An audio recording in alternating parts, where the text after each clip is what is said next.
Bante, selamat malam Bante. Selamat malam, Samanira. Kembali kita di Go Mindful Insight Bante ya. Ya, baik. Pada malam ini kita bicara tentang terkait meditasi lagi. Itu adalah khususnya tentang kemarahan Bante. Oh ya, baik. Kemarin ada salah satu komentar di salah satu media sosial dari video kita.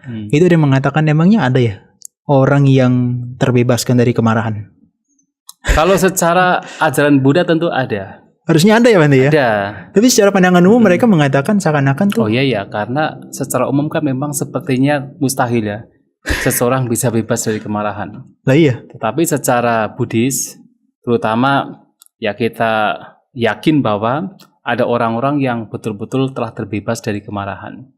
Dan mereka adalah orang yang telah bisa menghancurkan yang disebut sebagai Vyapada. Jadi ada yang namanya belenggu Vyapada atau belenggu yang di situ ya berasosiasi dengan kemarahan.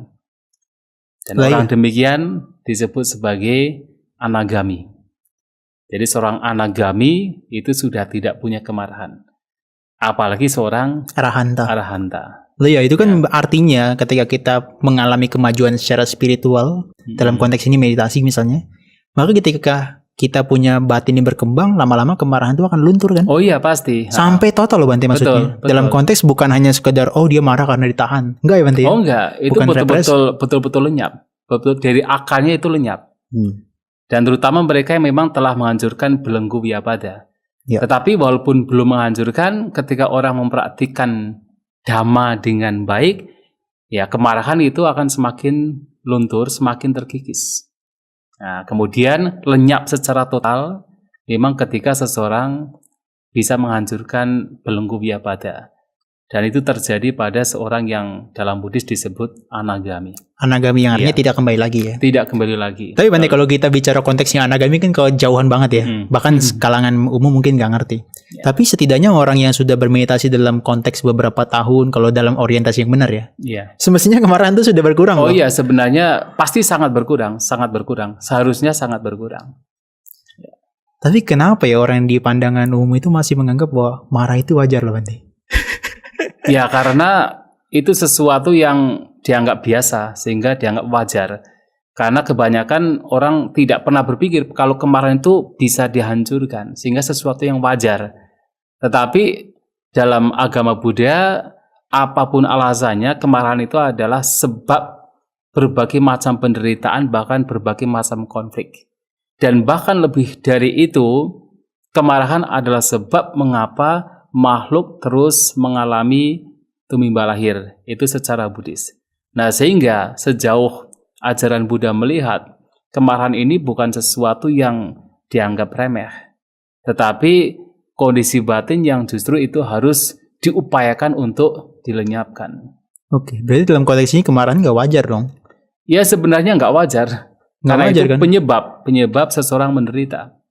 Dan saya pikir untuk semua keyakinan, semua kepercayaan, bahkan semua agama, saya pikir setuju bahwa kemarahan itu adalah penyebab berbagai macam konflik, berbagai macam penderitaan. Bante, boleh dikatakan nggak kalau bahwasanya kemarahan itu bukan yang dimaksudin perasaan, tapi adalah dalam konteks respon batin kita loh. Betul. Respon batin misalnya orang mengejek kita gitu, kita marah ya. Betul. Ya. Tapi kalau perasaan itu kan ada, misalnya kita diejek, ada perasaan gak enak. Nah itu wajar tuh baru tuh Bante. Oh itu ya betul. Nah itu wajar. Tapi kalau kemarahan respon batinnya itu kan yang gak wajar. Betul. Kan? Ya. Jadi kalau sekedar hanya perasaan yang tidak nyaman, tidak menyenangkan, itu memang setiap ada objek yang memang kasar atau ya tidak nyaman itu memang membawa kepada perasaan tidak nyaman. Itu wajar. Tetapi ketika itu kemudian direspon dengan tidak bijaksana, memang yang tidak nyaman itu kemudian bisa memunculkan kemarahan. Maka kan pernah dikatakan bahwa di dalam perasaan, terutama dalam perasaan yang tidak menyenangkan, biasanya itu akan diikuti oleh yang disebut Patiganusaya. Nah, Patiganusaya itu adalah kecenderungan yang halus yang berkenaan dengan kebencian, patiga, penolakan, ketidaksukaan. Dan itu adalah kebencian. Dan di situ kalau dikembangkan adalah kemarahan. Akan muncul kemarahan dari situ. Nah, sehingga kalau hanya perasaan saja sebenarnya ya itu masih dalam konteks perasaan.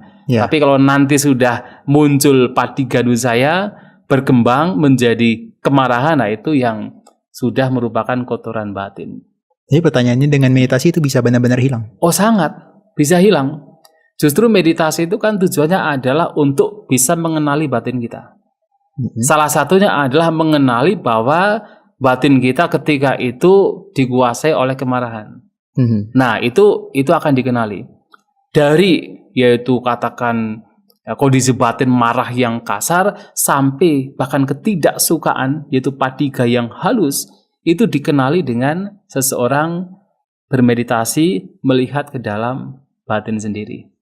Oke, Bante, kalau gitu berarti sebab dari kemarahan itu kan adalah perasaan yang nggak menyenangkan itu ya, Bante ya? Salah satunya. Perasaan yang nggak menyenangkan betul. terhadap apapun yang eksternal ya? Betul. Atau yang dikatakan dialami Internal. secara fisik bahkan. Nah, Bante, sebelum kita masuk cara untuk mengatasinya, barangkali ada satu analogi yang mungkin sudah familiar. Kalau orang marah itu kan seperti menggenggam bola besi panas, Bante ya? Nah, betul. Yang dilempar itu orang belum terkena dampaknya, kita sudah kena duluan. Sudah panas duluan. Iya. Sudah menderita duluan. Nah iya. Betul, iya. Itu kemarahan, Bante. Kemarahan. Ada analogi lainnya, Bante? Ya, salah satu adalah memegang bola panas, yang kedua adalah memegang kotoran. Kotoran ya. Sama kan? Iya. Jadi ketika orang marah dengan orang lain, kemudian seperti orang yang ingin melempar orang lain dengan kotoran. Nah iya. Sebelum kotoran itu menimpa yang lain, nah itu sudah mengotori diri sendiri.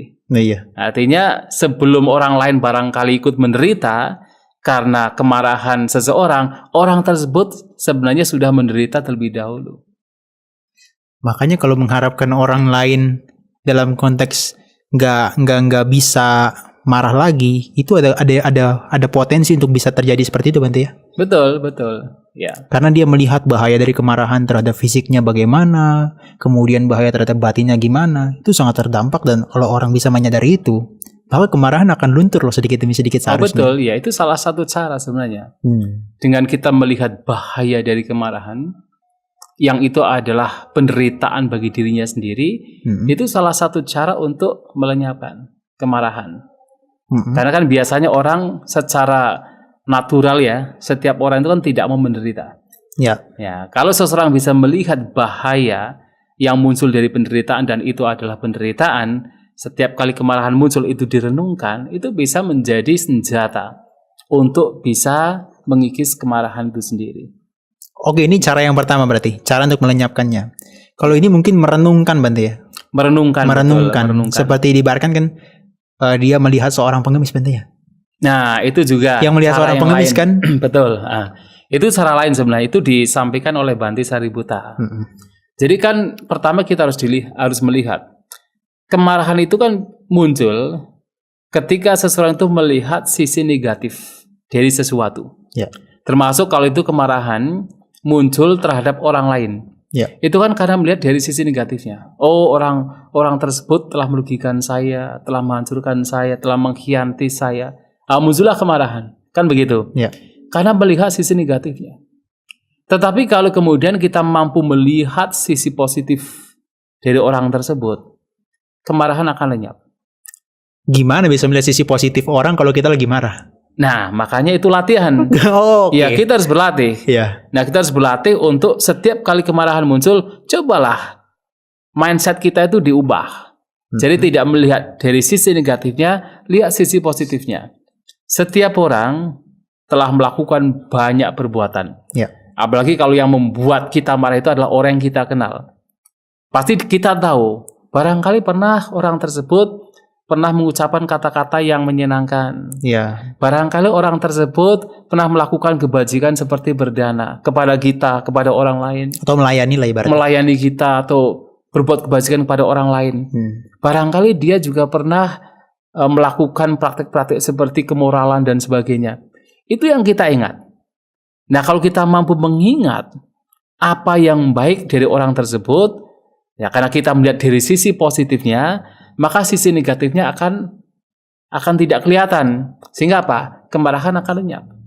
Tapi kalau kita selalu berpikir, oh dia merugikanku, dia menghancurkanku, dia telah mengkhianati diriku, selama itu muncul, maka kemarahan tidak akan pernah lenyap. Tapi kalau kita melihat sisi positifnya, kemarahan akan lenyap. Nah, pertanyaannya adalah, kalau sudah direnungkan, ternyata kita tidak melihat sisi positifnya. Segala perbuatannya itu jahat semua. Ucapannya tidak ada yang benar. Perbuatannya itu tidak ada yang benar. Nah itulah. Kemudian Bhante Sariputta mengatakan, lihatlah orang demikian seperti melihat seorang pengemis. Seperti pengemis ya. Seperti dia pengemis. Menderita sekali loh. Betul. Kalau kita melihat seorang pengemis, kalau kita itu ya manusia masih berakhlak ya. Ya punya hati lah, punya hati gitu lah. kan, ya punya rasa kemanusiaan. Kalau kita melihat pengemis kan kita merasa kasihan kan. Dia menderita, dia tidak punya pekerjaan, dia tidak punya sesuatu yang bisa dijadikan pelindungan. Ya. Ya kan? Kita merasa kasihan. Kalau di situ muncul kasihan, berarti kan tidak ada kemarahan kan? Yang ada adalah karuna, kasih sayang. Yang ada adalah kasihan. Bagaimana bisa membantu pengemis tersebut? Nah, melihat orang yang marah-marah itu atau melihat orang yang berbuat kejahatan itu seperti melihat seorang pengemis. Oke. Artinya orang yang melakukan kejahatan sebenarnya adalah orang yang menderita. Ya kan seperti tadi kan? Betul. Orang yang marah kan orang yang jahat. Sebelum dia itu membuat penderitaan bagi orang lain, dia itu menderita terlebih dahulu. Menderita duluan. Iya. Nah, orang demikian juga sama. Dia melakukan kejahatan, dia adalah orang yang menderita. Dan tidak hanya menderita ketika melakukan kejahatan, dia pun juga sesungguhnya sedang membuat sebab kedepannya dia menderita. Betul, itu sedang membuat ya. Sedang membuat lagi, betul. Betul, membuat lagi. Jadi dia sudah jadi pengemis, dia sedang mempertahankan eksistensinya sebagai pengemis itu. Betul, kan menderita kan. Betul. Lantas kalau kita melihat orang yang sedang menderita dan sedang menggali lubangnya sendiri, kenapa kita marah? Wow. Justru kita harus kasihan. Dan kalau sudah muncul kasihan, berarti kemarahan tidak ada. Itu juga cara yang baik sekali untuk kita renungkan. Bante, ini berbeda nggak sih sama Kamasa kata Nyana itu, Bante? Perenungan terhadap hukum karma.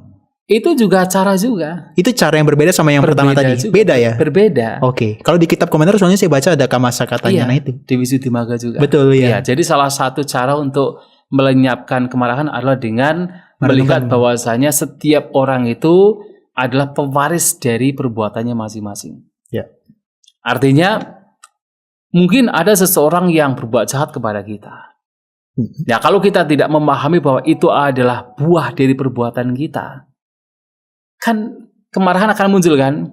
Tapi kalau kita mampu merenungkan, oh ini mungkin buah dari perbuatan yang telah saya lakukan di masa lampau.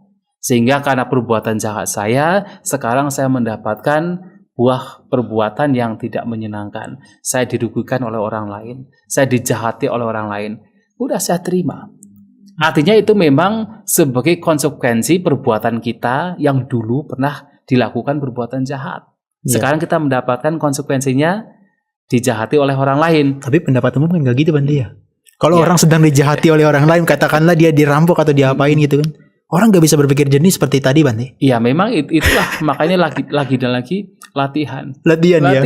Tapi itu, Bante, menunjukkan dua cara tadi. Itu adalah bentuk daripada yoniso manasikara. Betul. Perhatian yang bijaksana. Betul, kan. Iya. Kalau sebaliknya seperti yang tadi awal Bante ungkapkan, kalau ayoniso manasikara yang tidak bijaksana itu muncul, malah jadi kita muncul marah. Membalas kemarahan dengan kemarahan, kata kasar dengan kata kasar, celaan dengan celaan. Kalau tidak ada yoniso manasikara. Bahkan terjadi pada seorang biku di Kakacupama Sutta itu. Ya. Ada biku ini dicela karena dia dekat, kemudian dia nggak suka. Baguna ya. itu kan sama kan itu, Bante. Betul. Mungkin karena dia punya kayak ada kesan antara dua orang itu, kemudian dicela salah satunya, itu akan muncul kemarahan. Itu memang kan salah satu bentuk kemarahan yang menyebabkan seseorang itu muncul kemarahan adalah ketika orang yang kita cintai dicela oleh orang lain. Ya. Dia menghina, mencela, berbuat jahat kepada orang yang kita lekati, orang yang kita cintai. Iya. Kemarahan muncul. Atau juga kemarahan bisa muncul ketika ada orang-orang berasosiasi dengan orang yang kita benci. Betul. Kemarahan muncul. Jadi seakan-akan semua dunia ini musuh kita. Betul. Gitu. Iya, betul, itu dari 9 landasan kemarahan itu betul begitu sih. Salah, ya itu. Dan bukan hanya di sekarang momen ini, Bante, bahkan di masa mendatang dan di masa lalu itu bisa menimbulkan kemarahan kalau dia ingat misalnya. Betul, iya.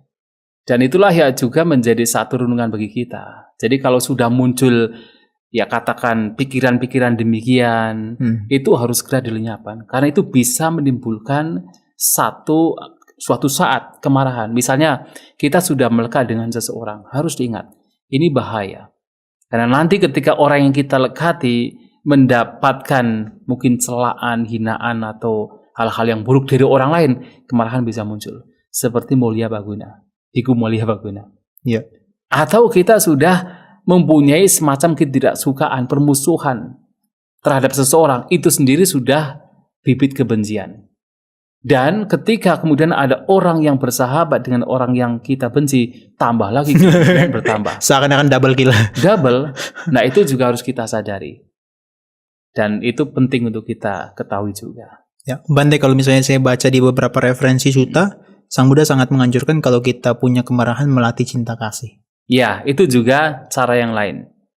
Jadi harus melatih cinta kasih. Jadi salah satu yang disampaikan Sang Buddha juga di dalam Dhammapada, ya, yang di sana dikatakan bahwa kebencian tidak akan berakhir kalau apabila dibalas dengan kebencian. Ya.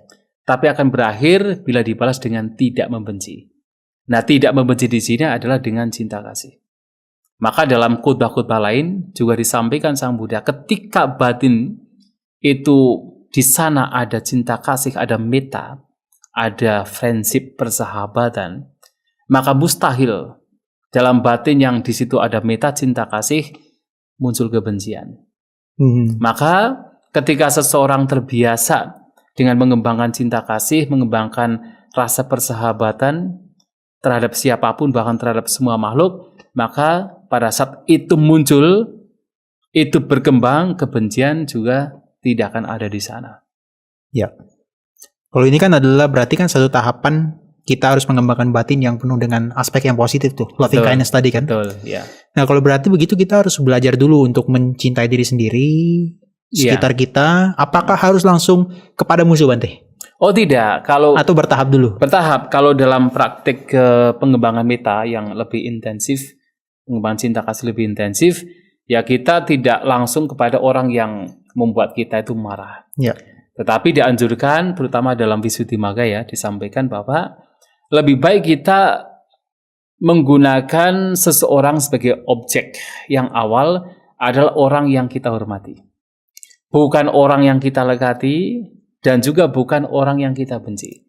Tapi lebih kepada orang yang kita menghormatinya. Supaya muncul rasa respect itu menggairahkan metta muncul ya? Iya, jadi ketika kita itu menghormati seseorang, ya misalnya guru kita gitu kan, yang orang yang kita respect, kita hormati, kita hargai, di situ pertama tidak akan ada kemelekatan yang sifatnya seperti tanha.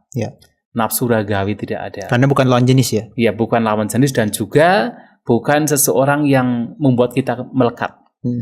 Nah, dan di situ juga tentunya tidak akan ada kebencian karena orang yang kita hormati. Betul. Nah, kalau kita pertama mengembangkan cinta kasih dengan objeknya orang demikian, itu lebih mudah. Nah, kalau itu sudah berkembang, baru kemudian kepada yang lain, termasuk teman kita, termasuk juga orang keluarga kita, orang tua barangkali, suami, istri, anak, termasuk nanti adalah orang-orang yang awalnya itu adalah dibenci. Atau yang membenci. Ya, atau yang membenci juga. Nah, itu bisa menjadi objek. Tapi ketika batin sudah berkembang di situ. Itu kenapa makanya mereka menyebutkan marah itu wajar.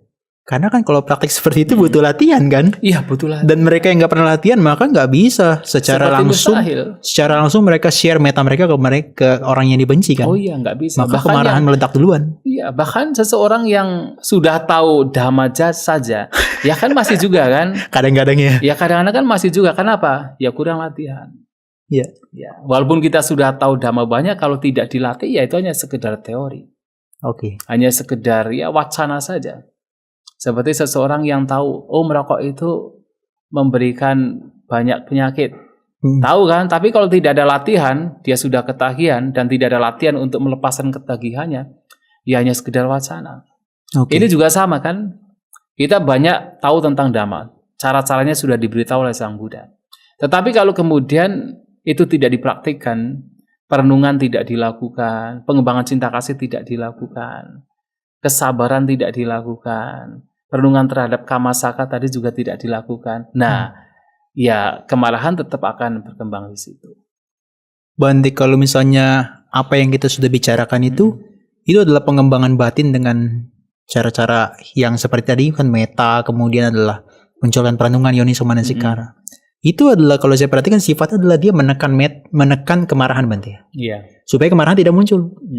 Tapi kalau di advance level kan ada ya, seperti kita berwipasana. Oh iya. Kemarahan muncul kita perhatikan kan? Betul. Kan ini adalah Wedana Nupassana loh.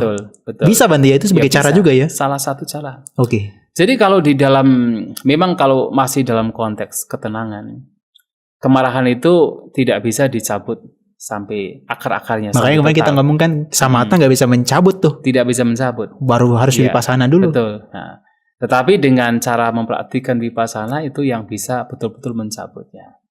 Yang mana ketika kemarahan muncul ya itu pun juga dilihat sebagai bagian dari pancaskanda. Dari perasaan. 5 gugusan. Dari perasaan ya. Yang itu juga di dalamnya ada perasaan. Termasuk itu sangkara juga. Karena kemarahan kan sangkara. Dosa itu kemarahan. Bentuk-bentuk pikiran ya. Bentuk-bentuk pikiran. Tetapi memang memengaruhi perasaan. Dan perasaan juga bisa memengaruhi munculnya kemarahan. Ya. Nah, melihat itu sebagai sekedar fenomena yang mana tidak ada entitas di dalamnya itu bagian dari latihan praktek vipassana. Dan itu dilakukan ketika suatu saat magga dan pala, ini kalau dalam konteks Buddhis ya, magga dan pala muncul, kemudian di sana bisa menghancurkan secara total Vyapada, yaitulah yang disebut sebagai anagami. Dan di situ betul-betul hancur secara total kemarahan. Di situ benar-benar orang nggak bisa marah lagi. Sudah tidak bisa marah lagi. Sekalipun disengajain sama orang lain. Tidak bisa marah lagi. Wow. Ya. Tetapi walaupun belum mencapai ke sana ya, Sang Buddha kan juga memberikan banyak khutbah kan yang mana bisa membawa kita kepada kondisi batin tidak marah. Ya, yang tadi disampaikan di dalam Kakacupama Sutta itu. Ya. Sang Buddha kan menyampaikan harus ada perenungan agar kemarahan tidak muncul. Ya. Diumpamakan seperti kalaupun seandainya ada orang datang pada kita membawa gergaji. Betul. Membawa gergaji yang tajam dari dua sisinya tajam. Memotong bagian tubuh kita. Memotong badan kita. Jangan karena itu kemarahan muncul. Bayangkan, kalau yang dengan gergaji saja yang kita dipotong-potong itu Sang Buddha mengingatkan jangan sampai kemarahan muncul. Apalagi kalau hanya sekedar ucapan, hanya sekedar pukulan. Nah, ini mengingatkan saya satu khutbah. Mungkin pernah membaca. Punawada Sutta. Ya. Majjhima Nikaya. Ya. Seorang Bante bernama Puna. Ya, beliaunya kan mau berpuasa. Ya, di kampungnya Sunak Paranta. Ya. Sang Buddha bertanya, Sunak Paranta kan orang-orangnya kan jahat-jahat, suka berkata kasar. Lantas kalau nanti mereka itu berkata kasar kepada kamu, apa yang kamu lakukan? Melihat sisi positifnya. Oh. Iya, sama kan. Jadi Bante Puna ini mengatakan begini, kalaupun mereka itu berkata kasar kepada saya masih berpikir, sungguh baik orang Sunak Paranta. Karena mereka tidak memukul saya dengan tangan. Oke. Ingat kan? Iya. Terus Sang Buddha mengatakan, loh kalau mereka memukul dengan tangan, terus bagaimana? Tetap saya berpikir, sungguh baik orang Sunak Paranta. Karena mereka tidak memukul dengan gumpalan tanah. Oke, ya. Kemudian kalau mereka memukul dengan gumpalan tanah, lantas bagaimana? Sungguh baik orang Sunak Paranta. Karena mereka tidak memukul dengan tongkat. Lah kalau mereka memukul dengan tongkat gimana? Saya masih berpikir sungguh baik orang Sunak Paranta. Karena mereka tidak menggunakan senjata. Loh kalau mereka menggunakan senjata lantas bagaimana? Masih sungguh baik orang Sunak Paranta. Karena mereka tidak menggunakan senjata tajam. Oke. Berarti ini positive thinking. Positive thinking. Bahkan ketika, misalnya kalau mereka menggunakan senjata tajam, lantas bagaimana? Kan pasti mati kan? Iya. Kalau senjata tajam kan, masih berpikir positif. Apa yang belum pikirkan? Saya masih berpikir positif. Sungguh baik orang Sunak Paranta. Karena sementara ada beberapa biku yang merasa jijik dengan tubuhnya, sampai meminta orang lain untuk membunuh dirinya. Kan ada kan cerita pada zaman di Vinaya itu ya. Di Vinaya itu kan. Lah ini saya tanpa meminta orang lain, orang datang dengan senjata tajam. Jadi artinya selalu melihat dari sisi positif.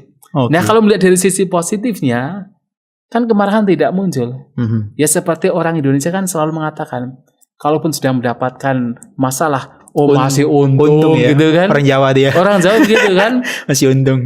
Orang misalnya jatuh dari mobil, masih untung tidak patah kakinya. Kalaupun patah, Kalau patah, masih untung tidak mati. kalaupun mati. Itu udah nggak bisa lah. Tapi masih untung matinya begitu daripada yang lain. Ya mungkin Mungkin juga, gitu iya. untungnya. Selalu melihat apa untungnya. Oke. Iya. Berarti itu positive thinking ya dalam konteksnya masih bermanfaat juga Bante. Iya, masih bermanfaat karena sehingga tidak menimbulkan kemarahan. Oke. Bante, kalau misalnya seandainya kita pun tidak tadi yang konteks yang saya bilang pertama ya. Itu berarti benar dong bisa dikatakan orang-orang yang berlatih meditasi, dia dengan meta dengan segala macam samatha atau vipassana. Itu kemarahannya benar-benar tereduksi Bante. Oh iya, itu pasti. Sekalipun belum mencapai tingkat kesucian ya maksudnya ya. Sekalipun. Ya karena kan tadi juga disampaikan selama ketika seseorang itu batinnya itu diliputi dengan cinta kasih, mustahil orang demikian tuh memunculkan kemarahan. Ya. Nah, sedangkan bahkan seseorang yang tidak suci sekalipun juga bisa mengembangkan cinta kasih sedemikian rupa. Bahkan sampai mencapai pencapaian spiritual yang tinggi dengan pengembangan meta yang disebut sebagai jhana. Dan orang demikian yang betul-betul batinnya itu penuh dengan cinta kasih, bagaimana kebencian bisa muncul? Kemarahan bisa muncul? Tidak akan muncul. Walaupun belum dihancurkan secara total. Akar-akarnya. Secara total dan permanen. Betul. Nah, tetapi setidaknya sudah betul-betul tidak ada kemarahan. Ya. Bante, dalam arti kalau orang yang mencapai jhana, dia itu kan mempertahankan kan batinnya supaya dia bisa sustainable kan. Oh iya. Supaya nanti kalau dia meditasi lagi dia bisa mencapai cepat konsentrasi yang sama kan. Betul. Maka untuk dia tidak bisa jatuh ke lubang yang terlalu jauh, maka dia mempertahankan kemarahan gak muncul kan. Ya betul. Dalam keseharian ya maksudnya. Iya. Itu. Makanya kan kalau kita bicara tentang cinta kasih pengembangan meta itu kan tidak hanya ketika seseorang duduk meditasi kan. Oh. Ya kan dalam Karanya Metta Sutta kan. Titan carang nisinoa ya. Betul. Berdiri, duduk. Nisinova, Sayenova, Yawa Tassa, Vigatamido. Ya. Bahwasanya mengembangkan cinta kasih meta baik berdiri, berjalan, duduk, berbaring selama tidak tertidur. Ya. Bahkan kalau kita melihat dari berbagai khotbah Sang Buddha kan ketika seseorang bicara, berbuat, berpikir di depan atau di belakang, cobalah semua itu dilakukan dengan cinta kasih. Bahkan ketika seseorang melihat orang lain bisa tidak mengembangkan cinta kasih? Ya bisa. Yang terpenting adalah batinnya. Jadi batinnya itu betul-betul apapun yang dilakukan itu berdasar pada cinta kasih. Nah orang demikian kemarahan tidak akan muncul. Oke. Berarti saya pikir jelas bagaimana cara mengatasi kemarahannya Bante ya. Untuk dalam konteks kita bermeditasi ya. Tadi kita bisa dengan merenungkan orang lain seperti pengemis tadi. Betul. Lihat sisi positifnya lah ya. Atau kita lihat sisi yang negatifnya sekalipun dari orang itu yang sudah berbuat jahat kepada kita. Kemudian kita merenungkan karma bahwa kita juga ternyata punya timbunan masa lampau yang sehingga kita bisa dicela orang dan sebagainya. Dan juga melihat bahaya dari kemarahan. Wah itu yang paling penting tuh. Wah itu penting banget itu. Karena kan kalau misalnya kita marah itu fisik kita tuh sudah nggak netral lagi kan. Semua jadi seakan-akan merah marah. Betul. Itu yang paling mudah terlihat. Iya. Sedangkan bahaya lanjutannya adalah ya kemarahan itu juga membawa kepada pengembaraan di alam timbal lahir. Itu bahaya kelanjutannya yang itu banyak orang tidak tahu. Iya. Ya kan? Betul. Next life-nya ya. Next life-nya gitu kan. Makanya kan ketika Sang Buddha pernah kan suatu kali ketika Sang Buddha dengan siswanya itu melakukan perjalanan. Iya. Ya, ke Nalanda, dari Sawati ke Nalanda. Kan sepanjang jalan tuh ada seorang pertapa yang mencela Sang Buddha kan. Iya. Mencela Dhamma, mencela Sangha. Bharadwaja biasanya namanya. Oh bukan Bharadwaja. Ada namanya itu tapi muridnya itu namanya Brahmadatta. Oh, oke. Ya, muridnya Brahmadatta, tapi ini bukan Bharadwaja. Nah, ketika sampai di Nalanda kan kemudian para biku kan membicarakan kenapa orang ini kok mencela Sang Buddha, Dhamma dan Sangha gitu kan. Nah, Sang Buddha kemudian datang menyampaikan kepada para siswa beliau, ketika ada orang mencela saya, mencela ajaran saya, mencela para siswa saya, jangan karena itu kalian menjadi marah. Oh, ini Bramajala Sutta ya? Itu berapa juta, Oh iya, betul. iya, oke. Jangan karena itu kalian menjadi marah, menjadi tidak suka, menjadi benci. Kenapa? Karena ketika seseorang marah, benci, tidak suka, orang demikian sedang tidak mempraktikkan ajaran Buddha. Betul. Termasuk muridnya sendiri loh. Termasuk muridnya sendiri tidak sedang mempraktikkan ajaran Buddha. Dan ketika orang dikuasai kemarahan, dia tidak akan tahu mana yang baik, mana yang buruk. Ya. Tidak bisa berpikir jernih. Ya. Nah, makanya Sang Buddha menyampaikan, tenangkan dulu. Jangan marah, artinya batin harus ditenangkan. Nah, nanti kalau batinnya tenang, ya tentu tidak akan tinggal diam. Tetap melakukan sesuatu juga. Ketika batinnya tenang, tidak ada kemarahan, bisa menyampaikan kepada orang yang mencela bahwa apa yang kamu katakan itu tidak benar, tidak sesuai. Tetapi itu bukan karena kemarahan. Ya. Karena kasih sayang. Betul. Nah, kalau sudah demikian ya itu baik sekali. Tapi kalau memang orang itu yang lawan kita ya, maksudnya ya, lawan bicara kita, memang itu orang yang gak ngerti bahwa bahaya kemarahan itu yang dari dia yang bicarakan itu, kan seperti Sang Buddha diberikan makanan sebagai tamu, ketika tidak diterima, Betul. itu milik siapa? Milik orang tersebut. Iya kan? Betul. Jadi kan Ya. Sang Buddha atau katakanlah orang yang tidak menerima kemarahan tersebut, meskipun dia dicaci maki sebagaimana, tapi dia kan bukan milik apa, Iya. bukan penerimanya kan. Makanya biarin aja itu jadi miliknya dia tetap. Iya, betul. Ya, itu tadi. Seperti orang melempar kotoran juga kan. Belum tentu yang dilempar itu kena. Seperti Sang Buddha kan, mau dilempari dengan apa enggak kena juga kan. Oh iya. Dan itu yang ya itu miliknya dia, miliknya yang melempar. Betul, betul. Seperti tadi yang tentang hadiah itu kan. Jadi kalau ya tadi kan, kalau misalnya ada orang marah-marah itu kan seperti orang yang memberikan hadiah kepada tamu kan. Iya, tapi kalau tamunya tidak menerima, hadiahnya milik siapa? Milik si pemilik kan? Tetap milik dia kan? Milik dia kan? Iya. Artinya kalau ada orang marah, kemudian orang yang dimarahi diam saja tidak membalasnya, Iya. nah kemarahan milik siapa? Yang marah itu. Jadi artinya penderitaan milik yang marah itu. Oh. Oke Bante, berarti ini adalah cara yang sudah kita sampaikan, baik itu samatha maupun vipassana. Samatha hanya mencabut sementara, dalam konteks bukan maksudnya menekan sementara, tapi vipassana mencabut secara total ya. Total, betul. Ya, berarti itu bisa dipraktikkan dalam latihan yang intensif, sehari-hari, maupun dalam kehidupan sehari-hari Bante ya. Betul. Cinta kasih harus dipraktikkan dalam kehidupan sehari-hari. Oke. Ya. Bante, terima kasih Bante, sudah jelas Baik. terkait dengan mengatasi kemarahan ini. Baik, ya.